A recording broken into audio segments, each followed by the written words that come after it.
Bien, chacun a sa Hanoukia, son huile et son shamash? Oui! Parfait, on va bientôt pouvoir démarrer l'allumage. Pourquoi on doit attendre d'ailleurs? Il faut allumer la Hanoukia la nuit. Pourquoi ça? Et pourquoi on allume la Hanoukia? Ah, je vois que vous n'avez pas perdu de votre curiosité depuis Sukkot. Bravo! Oui, et on a plein d'autres questions sur Hanouka. Parfait. Alors, commençons par le commencement. Pour comprendre pourquoi nous allumons les lumières de Hanouka, il faut reprendre une histoire très ancienne et plutôt longue. Vous êtes prêts? Évidemment, on t'écoute.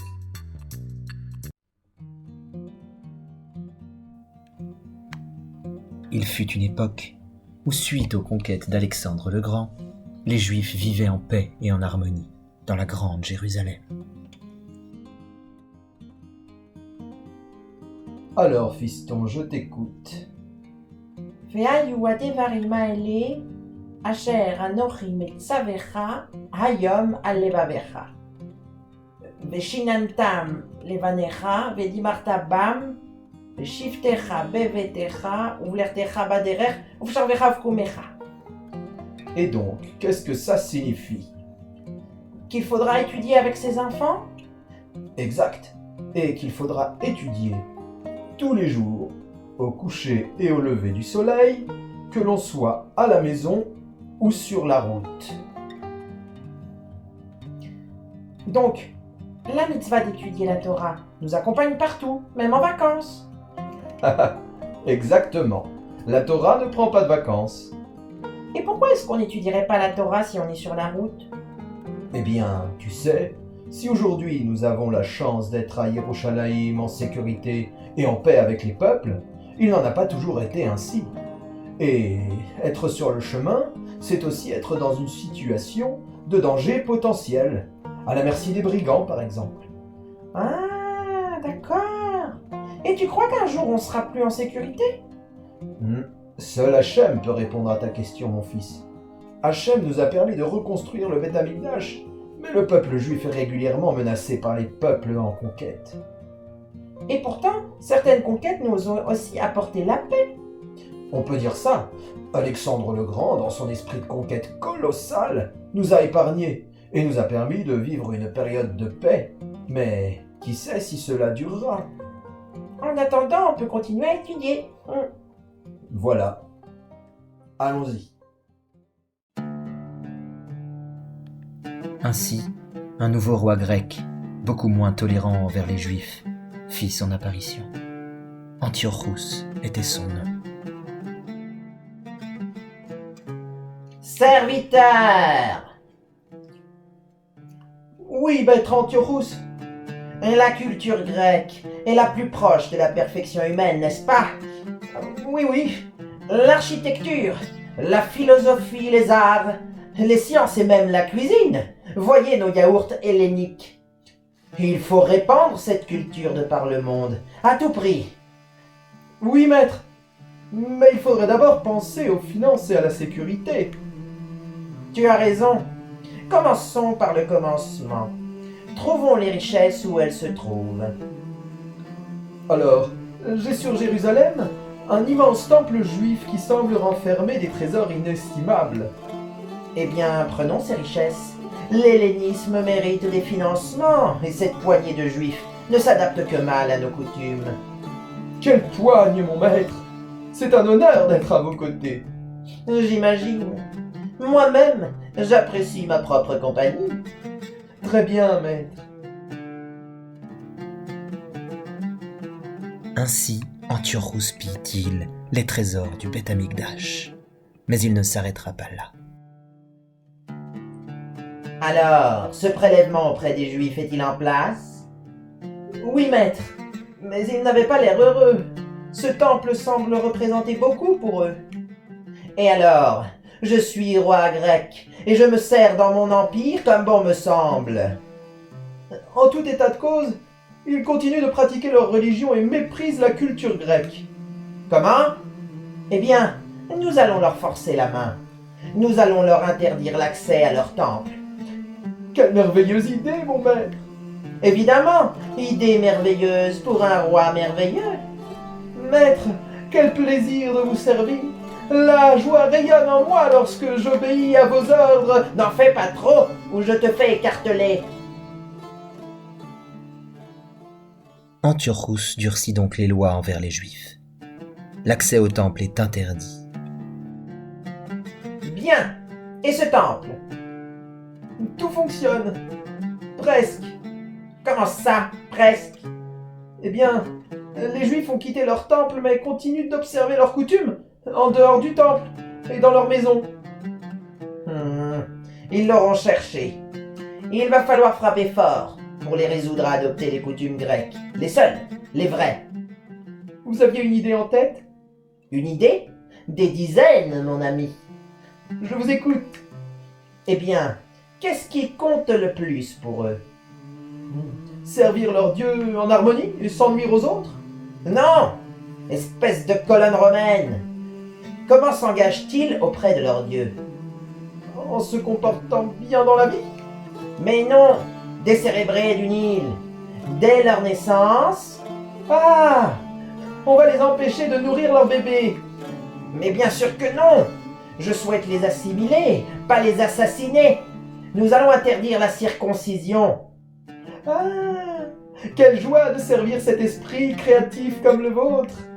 Ferme-la donc, triple buse d'Alexandrie! Les conséquences de cette décision d'Antiochus ne se firent pas attendre. Chaque naissance apportait son lot de questions. Chérie, qu'allons-nous faire? La Brit Mila est interdite par Antiochus et notre fils aura 8 jours demain. Je ne sais pas, mon cœur. Nous sommes tiraillés entre une des mitzvot les plus fondamentales et une menace de mort par le roi de l'Empire grec. Comment choisir? La Brit Mila est indispensable pour faire partie du peuple juif. Y renoncer, c'est quitter notre peuple. Hors de question. Nous vivrons dans le peuple juif ou nous mourrons. La raison te fait parler, mais la peur m'immobilise. Je ne veux perdre ni mon fils, ni ma femme. Mais avons-nous le choix? Renoncer, c'est mourir d'une autre manière. Oui, et mourir en dénigrant nos valeurs, qui plus est. Tant pis, nous prendrons le risque. Demain, nous fêterons la Brit Mila de notre fils, à l'abri des regards indiscrets de l'Empire. Qui nous a ordonné de faire la Mila? Mazal Tov, Mazal Tov, chut. Mazal Tov. Mon fils, Yehuda, tu as été sage, tu n'as même pas pleuré, tu nous as sans doute sauvé la vie. Mon fils, le plus beau et le plus courageux. Nous avons fait le bon choix. Nous devons tenir face à ceux qui veulent anéantir notre foi. Et nous tiendrons. Vite, le soldat du roi arrive! Mon cœur, faisons croire à une dispute. Excellente idée. Non sans difficulté, les Juifs continuent de pratiquer leur Torah. Mais Antiochus a-t-il dit son dernier mot? Rien n'est moins sûr. Alors, ces Juifs sont-ils soumis à l'immensité de la culture grecque? Eh bien, quoi? eh bien, pas bien. Sois plus précis, Sirtaki désynchronisé. Alors, ils continuent de pratiquer leur loi juive, et la rumeur court au sujet de circoncision non officielle. Ils se rebellent et dénigrent mes lois? En quelque sorte. Eh bien, je vais faire en sorte qu'ils s'assimilent. Je suis prêt à tout. Je vous écoute, votre sérénissime haute autorité Hélène. Oh, cesse donc tes salamalek avec moi. Cela ne prend pas. Je te ferai pendre au premier faux pas, sache-le bien. Je vous écoute. Je vais faire interdire leur satanée Torah. Merveilleux. Ils ne pourront plus prier. Formidable. Ils ne pourront plus étudier leurs textes. Génialissime. Ils ne pourront plus que se prosterner devant l'ampleur culturelle de la Grèce antique. Grotesque. Comment? Non, non, je voulais dire titanesque. Tu ne perds rien pour attendre, misérable bouffon simiesque. La situation est de plus en plus difficile. Certains juifs vont jusqu'à s'isoler dans des grottes pour pratiquer leur Torah. Mon fils, tu dois comprendre une chose. Oui, papa. Le roi ne nous laisse plus la liberté de pratiquer les mitzvot. Nous sommes menacés. Et pourquoi on se cache dans cette grotte? C'est pas dangereux? Si, ça l'est. Je ne veux pas te mentir, mon fils, mais l'enjeu est trop important. Pourquoi? Parce que la Torah construit nos vies. C'est elle qui accompagne notre quotidien et nous permet de mieux nous comporter, mieux comprendre le monde qui nous entoure. Et tu le comprends, toi? Le monde qui nous entoure? Parfois, oui. Souvent, non. Tu comprends pourquoi Antiochus veut nous empêcher de faire les mitzvot? Comprendre est un bien grand mot, mon fils. Mais je peux t'expliquer mon point de vue. Je t'écoute. Eh bien, lorsque l'on dirige un empire ou un pays, il est souvent bien difficile de faire la différence entre le bien de ses sujets et ses propres satisfactions. Parfois, le roi se trompe et souhaite simplement qu'on lui obéisse. Antiochus veut juste être le chef, alors? En partie, il a peur de nous même. Mais on se cache et il a une armée gigantesque. C'est vrai, mais un peuple qui ne se plie pas à toutes les règles qui lui semblent logiques et évidentes, ça remet en question sa façon de penser. Alors, au lieu de nous comprendre, il préfère éliminer la menace. Oui, mais j'ai entendu qu'il voulait nous cultiver. C'est pas méchant, ça, si? Eh bien, ça dépend de la manière. Cultiver, c'est travailler la terre pour qu'elle produise des fruits. Antiochus ne nous cultive pas. Il nous prive de notre eau. Sans la Torah, rien ne pousse en nous. Je crois que je comprends. Allons, étudions à présent. Antiochus ne nous empêchera pas de penser. Mais avant de commencer, rappelle-toi, si un soldat approche, joue à la toupie. Nous n'étudions pas, nous nous amusons. Étudier, c'est amusant aussi. Exactement. Nous ne mentons pas complètement. Alors, quelle est la paracha de la semaine? Toldot. Bien, Toldot, les descendances. Et le début de l'histoire de Yaakov. Tout à fait. Rappelle-toi bien de ça, mon fils. La Torah est solide grâce à une transmission que l'on garde de génération en génération. Tu es un des maillons indispensables de cette chaîne. Souviens-t'en. Oui, papa. J'ai entendu du bruit dans cette grotte. Je vais aller vérifier. Vite, cache ton livre et prends ta toupie. Malgré les persécutions d'Antiochus, les Juifs continuent de faire perpétuer leur Torah tant bien que mal. Pourtant, le roi grec ne s'arrêtera pas là.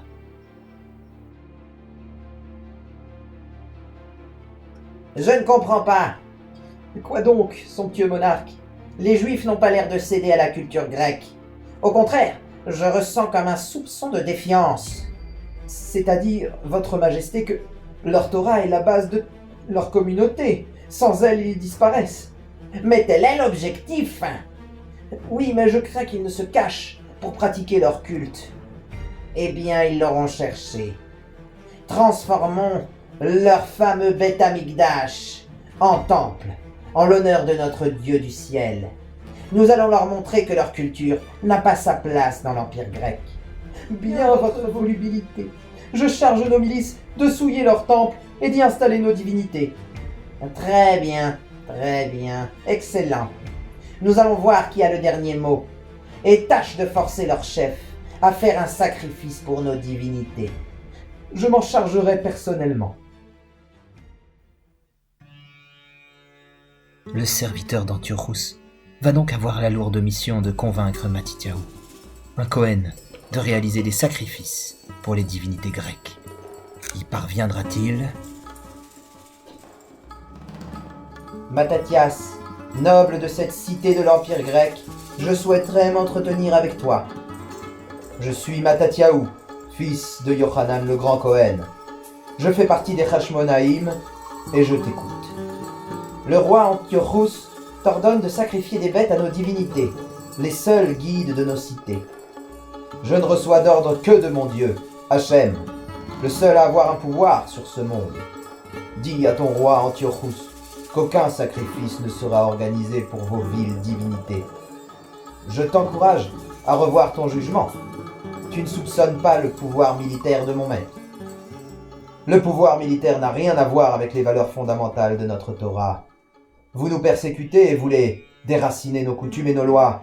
Certains d'entre nous faiblissent. D'autres se complaisent dans votre culture hellène. Mais je resterai le gardien de notre Torah, coûte que coûte. Ne sois pas entêté, tu n'as aucune chance. Je n'ai que faire de la chance, lorsque la vérité guide mes pas et mes propos. Tu mourras avec ta vérité, peut-être.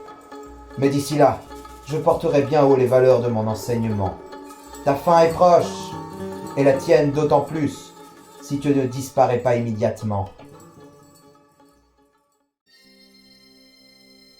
Mattatyahu l'a compris. La passivité ne peut plus durer. L'heure de la révolte a sonné. Mes amis, l'heure est grave. Antiochus continue ses persécutions, aveuglé par sa haine et son égoïsme. Oui, cela devient de plus en plus difficile d'observer les mitzvot. Les soldats sont à tous les coins de rue. Antiochus souhaiterait nous voir abandonnés et oublier notre Torah, mais c'est impossible. Ce roi terrestre n'a rien compris à notre peuple, et nous allons lui montrer que le seul et l'unique roi gère le monde et les hommes. Oui, mais comprends-nous, Mattatyahu. Nous risquons nos vies, nous, nos femmes et nos enfants. Je le sais, mais nous risquons ces mêmes vies en abandonnant la Torah. Quelle est la solution? La rébellion. Ils sont des milliers, je le sais. Prions, et Dieu se battra à nos côtés. Nous te suivrons, Mattatyahu. Dis-nous comment nous organiser. Pour commencer, nous allons rassembler les braves qui pourront se battre contre l'Empire. Très bien. Nous ne serons pas nombreux. Au début peut-être, mais petit à petit, nous grossirons nos rangs par nos victoires sur l'ennemi. Nous resterons toujours moins nombreux que les Grecs. C'est un fait. Mais le courage dépasse la force du nombre. Et mon fils Yehuda vous montrera la voie. Les Hashmonaïm, emmenés par Mattatyahu, mais également son fils Yehuda le Maccabi, ont établi leur campement dans les montagnes, empêchant les soldats grecs de déployer toute leur force militaire. Alors, mon fils, où en sommes-nous? Eh bien, père, notre bras frappe l'ennemi sans faiblir, malgré le surnombre, et nous tenons bon grâce à la force d'Hachem. Bien. Et quelle stratégie souhaites-tu adopter à présent? Il nous faudrait une victoire éclatante pour rallier à nous les Juifs indécis. Sage suggestion. Mais comment faire, mon fils? Nous sommes cachés dans ces montagnes pour échapper aux soldats de l'Empire, dont les équipements sont mal adaptés au relief. Oui, mais j'ai posté des éclaireurs proches des garnisons grecques. Antiochus veut nous surprendre pendant la nuit. Il faut prévenir nos guerriers. Ils sont déjà au courant. J'ai un plan. Félicitations, mon fils. Mais quel est-il? Nous allons profiter de l'effet de surprise. Lorsque les Grecs arriveront dans notre campement, ils le trouveront vide. Nous aurons fait route par le nord, vers leur garnison, et nous les attaquerons en leur absence. Tu es un digne Hashmonaï, mon fils. Puisse Hachem nous suivre selon ton plan. Et ainsi, Yehuda Maccabi dirige la révolte de main de maître. Sa stratégie est payante, et le campement grec est incendié. Mon fils, ton plan fonctionne. Nous avons réduit en cendres le campement grec, leurs soldats ayant fait route pour nous surprendre. Oui, Hachem a été avec nous, mais ce n'est pas tout. Ne sois pas aussi mystérieux, mon fils. Vois-tu ce nuage de poussière au loin? Ce sont les soldats dépités, qui croyaient nous exterminer durant notre sommeil? Exactement. Eh bien, Ils ont sans doute pris conscience que les flammes et la fumée au loin viennent de leur campement. Ils doivent être paniqués à l'heure qu'il est. Jusque-là, je te suis. Malgré le surnombre, nous les attaquerons sur le retour et nous les réduirons à néant. Puisse Hachem décider de guider nos pas.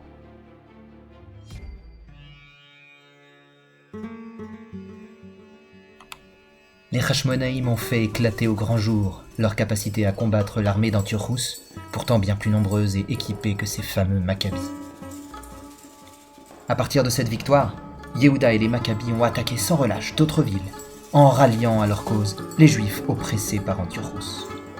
Ainsi, à force de patience et de prière, les Hashmonaïm ont raison d'Antiochus, par ailleurs occupés militairement dans d'autres régions du globe, et reprennent le contrôle de Yerushalayim. De retour, les Juifs découvrent un Beth Amikdash souillé. Je n'y comprends rien. Antiochus a été vaincu à l'usure par une poignée d'entre nous, contre ces milliers de soldats, armés jusqu'aux dents, sur leurs éléphants gigantesques et derrière leur armure inattaquable. Il y a un mystère là-dessous, et ce mystère porte le nom d'Hachem. En même temps, pourquoi Hachem nous a-t-il livrés dans les mains d'Antiochus? Pourquoi tenter de nous empêcher de suivre sa Torah? Pour nous tester?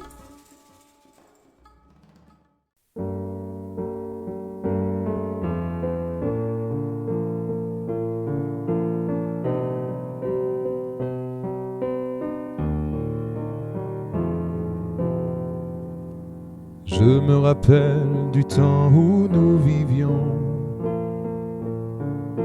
en paix, en harmonie, libres de diriger nos vies.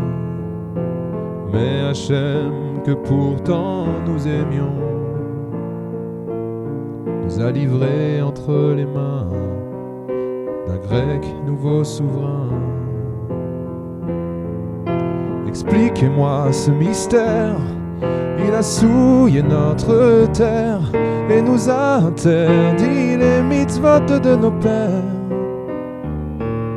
Et pour finalement nous délivrer et nous rendre nos libertés et nous laisser notre temple sans huile allumée, sans huile allumée. La prière, l'étude et la mila sont interdits par ce roi, mais abandonner n'est pas un choix. Nous nous sommes cachés pour pratiquer, nos habitudes ont continué, mais la menace sur nous planait. Expliquez-moi ce mystère, il a souillé notre terre et nous a interdit les mitzvot de nos pères, pour finalement nous délivrer et nous rendre nos libertés et nous rendre notre temple sans huile allumée, sans huile allumée. Une poignée de braves a résisté, les Grecs ont attaqué, on finit par les renverser. Enfin le temple nous est rendu, après une victoire inattendue. Aucune cause n'est jamais perdue. Expliquez-moi ce mystère, il a souillé notre terre et nous a interdit les mitzvot de nos pères, pour finalement nous délivrer et nous rendre nos libertés et nous laisser notre temple sans huile allumée, sans huile allumée. Dans le temple tout a été souillé et plus d'huile pour allumer amènera notre identité. Mais une simple fiole est retrouvée, dans 24 heures serait consumée, et plus rien à faire briller. Je tiens une explication, je me suis remis en question, et j'ai retrouvé toute ma motivation.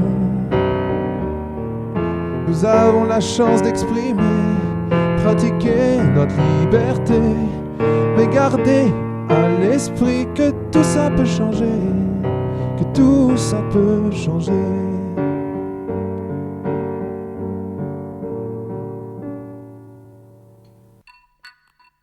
Et c'est ainsi que le peuple de Yerushalayim a dépêché un groupe de courageux pour aller se procurer de l'huile pure.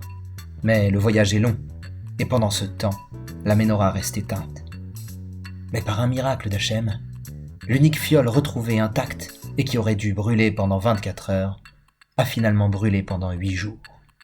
C'est pourquoi nous allumons encore de nos jours 8 lumières durant Hanouka.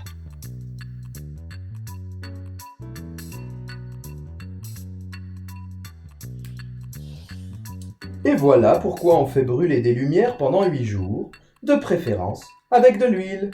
Ah, ok. Et pourquoi on n'en allume qu'une aujourd'hui, du coup? Ah, pour répondre à cette question, il va falloir ouvrir la Gemara Shabbat. Et pourquoi Shabbat, ça n'a rien à voir avec Hanouka? Excellente question. Les Rachamim parlent de Hanouka dans la Gemara Shabbat parce qu'ils y analysent les thématiques des lumières et des luminaires. Du coup, sur le même sujet, on parle des lumières de Hanouka qu'on allume également avant les nérotes de Shabbat. Vu que Hanouka dure 8 jours, il y a forcément un jour de Shabbat pendant Hanouka. Ah, ok. Oui, mais pour le nombre de lumières? Pour le nombre de lumières, je vais vous expliquer tout ça. Tout commence par une discussion entre Beth Shammai et Beth Hillel.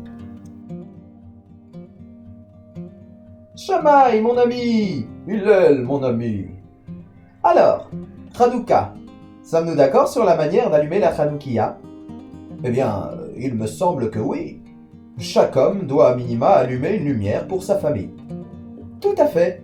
Et pour faire encore mieux, chacun peut allumer une bougie pour lui-même. Exact. Et pour ceux qui souhaitent faire la mitzvah encore mieux, comme nous, il s'agit d'ajuster le nombre de lumières chaque jour. Exactement. Nous sommes donc d'accord. Tout à fait. Le premier jour, nous allumons donc 8 lumières. Comment? 8? Non. Pour le premier jour, une seule lumière. Puis le deuxième jour, 2 lumières. Et ainsi de suite, jusqu'aux 8 lumières du 8e jour. Évidemment que non. 8 lumières le premier jour, 7 lumières le deuxième, et ainsi de suite jusqu'à une unique lumière le 8e jour. Mais pour quelle raison, voyons? Jour 1, une lumière. Cela me semble évident. Il me semble que pour des raisons différentes, nos manières d'allumer diffèrent. J'en conviens. Nous sommes donc d'accord. Sur notre désaccord, tout à fait. Quel plaisir d'échanger avec toi, mon cher Hillel. C'est bien réciproque, mon ami. Pour Beth Shammai, il faudrait donc allumer 8 lumières le premier soir, puis progressivement allumer une lumière de moins chaque soir, jusqu'au 8e soir où l'on n'allumerait qu'une seule lumière. Pour Beth Hillel, il faut allumer une lumière le premier soir, puis augmenter progressivement le nombre de lumières jusqu'aux 8 lumières du 8e soir. Et cette discussion perdure, y compris au temps des Amoraïm, les maîtres de notre Gemara. Mon ami, Yossei, fils d'Avin. Mon ami, Yossei, fils de Zévida. Nous partageons le même prénom, mais partageons-nous le même avis? À quel sujet? Au sujet de l'allumage des lumières de Hanouka. Oui, nous connaissons la même marloquette entre Beth Hillel et Beth Shammai. Tout à fait. Hillel pensant que nous comptons les jours qui s'écoulent, en augmentant d'une lumière chaque jour, en commençant par une lumière. Et Shammai pensant qu'il faut décompter les jours restants dans la fête. Donc le premier jour, Shammai allume 8 lumières. Je me permets de vous reprendre. Hillel n'allume certes qu'une seule lumière le premier jour, mais c'est parce que ce dernier applique le principe de Ma'alim Bigdusha ve'en Moridim. Il faut augmenter la Kedusha, mais ne pas la diminuer. Hillel ajoute donc une lumière chaque soir. Et Shammai donne de l'importance au parallèle avec les taureaux que nous apportons en corban à Sukkot. 13 le premier jour, 12 le suivant et ainsi de suite.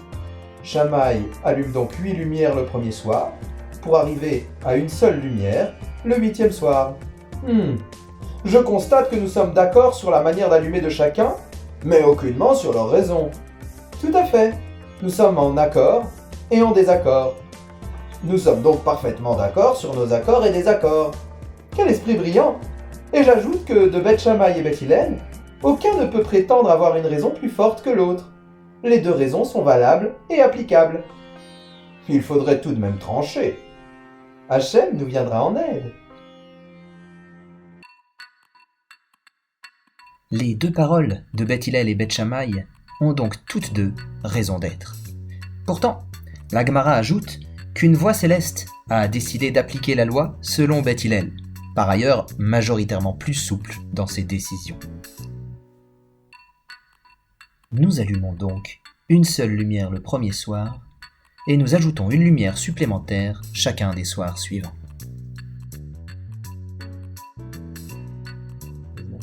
Ah, et nous, on fait comme Hillel alors. Exactement. Et pourquoi est-ce que la Gemara nous parle de cette discussion à plein de périodes différentes? Quel intérêt? Je t'avoue ne pas savoir exactement. Papa, tu n'as vraiment aucune idée? J'ai toujours une idée, mais c'est une supposition, juste une idée. Tu nous dis? Alors, je pense que c'est lié à l'esprit même de la fête de Hanouka. Nous mettons la Hanoukia devant nos fenêtres pour porter bien haut la lumière de la Torah et des mitzvot. Nous nous montrons, et nous montrons aux autres, que nous tenons fort à la richesse de cet héritage, de cette transmission. Contrairement aux Juifs de l'époque d'Antiochus, qui devaient se cacher pour étudier la Torah, et dont certains renonçaient même aux mitzvot par peur de la violence de la répression de l'Empire grec. Et c'est bien ça le sujet de Hanouka, savoir ce que représentent nos actes et comment mieux les mettre en lumière. Mettre en lumière, c'est le cas de le dire. Exactement. Et les tout petits, les cadeaux dans tout ça? Eh bien, on raconte que les enfants gardaient des toupies près d'eux lorsqu'ils se cachaient pour étudier et qu'ils sortaient leurs toupies en cas d'arrivée des Grecs. Pour les cadeaux, c'est différent. Après la victoire des Grecs, nous donnions à l'origine Dmei Hanouka. Dmei Hanouka, une pièce de monnaie pour encourager les enfants à retourner à l'étude. Par extension, certains ont pris pour habitude d'offrir des cadeaux aux enfants pour partager la joie du retour à l'étude. Eh ben, nous, on adore les encouragements. Et vous perdez pas le nord non plus. על הניסים ועל הפורקן ועל הגבורות ועל התשובות ועל הנפלאות